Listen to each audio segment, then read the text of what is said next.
All right, folks, welcome back. It's the last day of January. I hope that's a good sign. Thursday. It's about 5:45 p.m. I thought I'd shoot a video here real quick while it's still daylight, which isn't going to last much longer. It's been another very long day. I'm not going to call it a hard day. Long day, a little bit frustrating. Got a problem that needs severe attention come tomorrow. This heifer lot, watch the comments, we're dealing with a disaster here.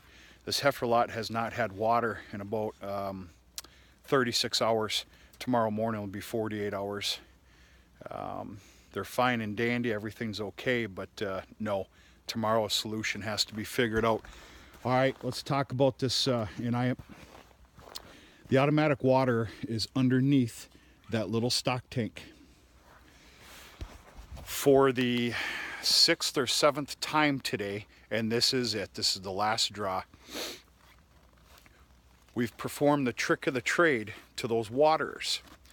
You might have caught this on another video for anybody new watching. The trick of the trade, which we've been following for almost 20 years now, is you get the floats on thawed, let them drink it down to nothing, grab 2 pails, 10 gallons of scalding hot water, fill up the tank, and then put something over on top of it, and it'll just sit there and cook and fester, and everything will release. That style water anyway.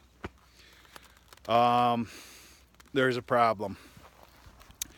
In the last 15-20 years, it's always worked. Well, it hasn't today. We'll see what tomorrow morning brings. If there's no if there's no end in sight come noonish, then a phone call is going to be made to run one of those steam lines, which there is no choice. I believe it got so cold that it's well underneath the ground or well underneath where it comes out of the barn. We've done everything we could, everything. It's just not letting go. Right now it's -1 degrees. It's a -10 wind chill.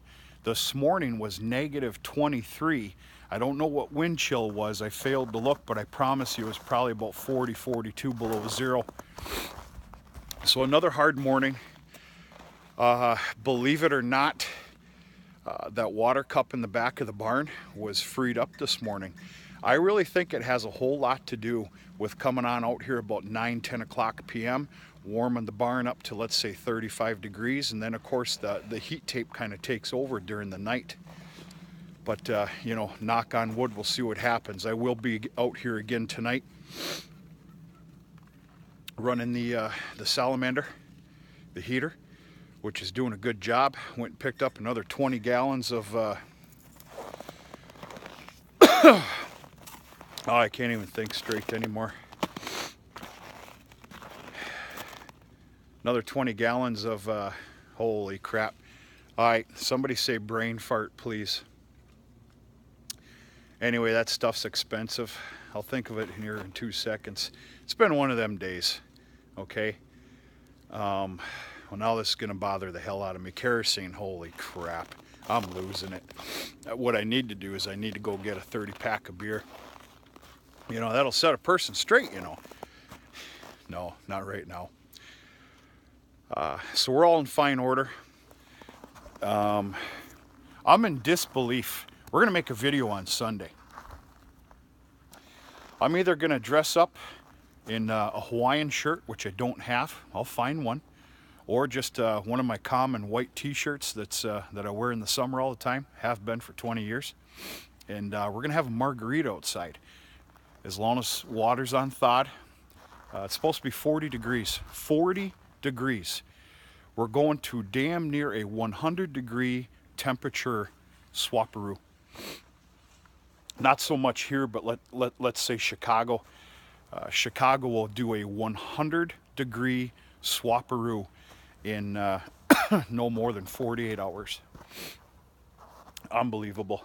But what else? Had the sorghum sale today. The tractor was fine this morning. I had it plugged in all night long. I guess that is the ticket. I've always shied away from that. Dad's always shied away from it. you know, we've got our own little quirks and rules just like everybody does here. Having a piece of equipment plugged in all night long has always been a big no-no for us. But I'm not going to discount it any longer when it comes to deadly weather. Tractor started right up this morning. I had that sorghum sale, and then I sold a little bit of hay, believe it or not. A local person with horses kind of got screwed out of a hay deal. And there is a little bit left extra here, as everybody that might catch the videos knows. So loaded them up with 4 bales of hay. And got another sorghum sale tomorrow, and that's it on the negotiated agreement sorghum. I'm going to see what happens. I'm going to do another count after tomorrow's sale, and they're still screaming for more. We'll see what I can do. I might afford to go ahead and give them another 10 or 20 bales. But other than that, I'm done with that tank. That lid is staying on. I'm not taking it off any longer.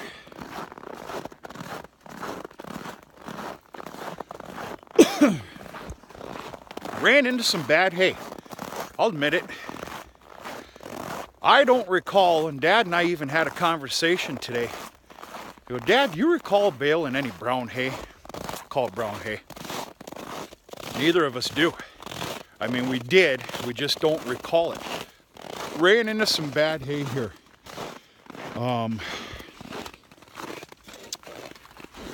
But it's going to serve its purpose as bedding. These girls are doing real good. They had their water here by about 9:30 this morning. They're doing real good. In fact, they've left the water alone, which of course is a huge no-no. That's how they freeze up. You bunch of pigs. They're doing real good. They're waiting for warmer weather just as much as I am, but they're nice, they're comfortable. The sun was out in full force today. Oh, did it feel good. And that sun is such a huge difference maker.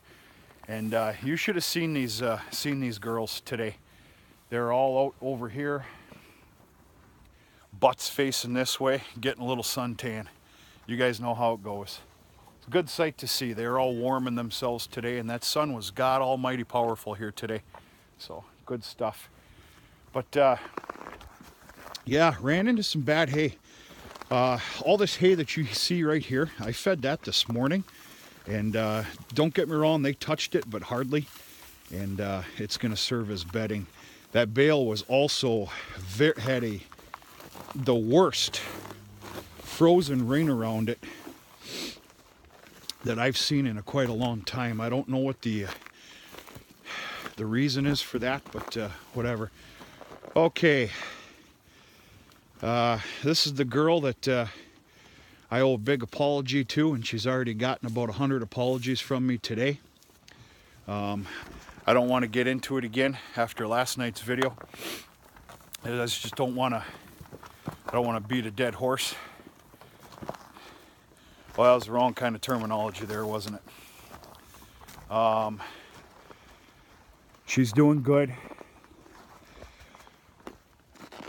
She's not too pleased. She's uncomfortable. She is healthy. She's doing okay. And I'm going to say it one last time. I look very forward to giving her her chance at motherhood again next year. And I'm going to make something very clear right now. Some of the things I touched on last night in that video, they were a little bit dramatic, I understand. But I tell you what, for anybody that's never been in those shoes, it's, you know, it rips your heart out. And it's supposed to. If it doesn't, there's something wrong. I can only imagine if you're running, you know, hundreds of cows. I guess it gets a lot lighter. And it probably gets a lot lighter after years of dealing with them. But, you know, hey, I'm a big boy. But, oh, I'm losing you here. That kicked the shit out of me yesterday, to be honest with you. Sorry about the swear word there, kids. Don't be saying that stuff. But, yeah, she's going to be a good cow. Right now, you couldn't give me $5,000 for her. She ain't going anywhere. She's going to stay here. She's going to be tended to. And this farm is going to give her a calf. her calf that was stolen from her. That's all I'm going to say from there. That's all I'm going to say about that.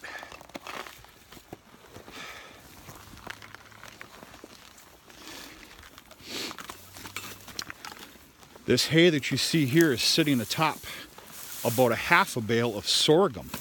They destroyed it last night, but then left it alone. We'll see what happens. All right, now I want you to look at this. I know I said I was going to drop it.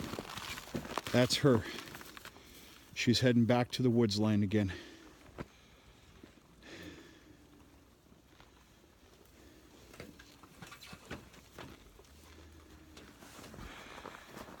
That's a little heart-wrenching.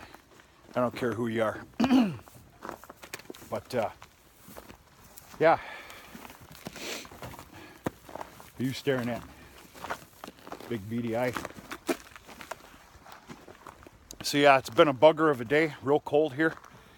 But it's only going to get better. Now tomorrow's going to be a bugger as well. But not as bad as the last couple days, right? 10-20.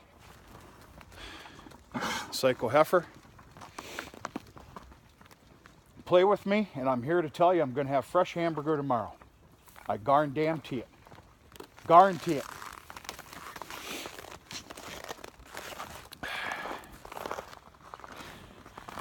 Alright, I should probably explain to you my plan. And anybody go ahead and correct me if you'd like to. And I'm all ears. That wasn't a sarcastic comment. Here's my plan with 10-20 Psycho heifer. When she went on her rant and damn near killed 3 of us, it was right after a preg check. The vet determined that she is pregnant. Me personally, I can't see it. It's still a little bit early. She is a heifer. We'll see what happens. My plan is to keep her. If she is carrying a calf, I'm by God going to let her have that calf this spring. Let's hope like hell it's a heifer though, because I'm not touching that damn calf. And neither is anybody else on this farm. They're not allowed to. Obviously, I'm praying that it's a heifer. I'm just going to leave it be. I'm not even going to tag it. Don't need to. Not going to have to. I'm hoping it's not a bull calf because I'm damn well not going to get to it and band it or tag it. I'm not going to do anything with it. We're going to see how she acts. 99.9% positive she's still going to be the red devil. Come fall. Well, when it's time for weaning and separations, when she gets separated, which would be carefully, if she's still the same, which I guarantee she's going to be, boy, I'm about to lose you here, folks.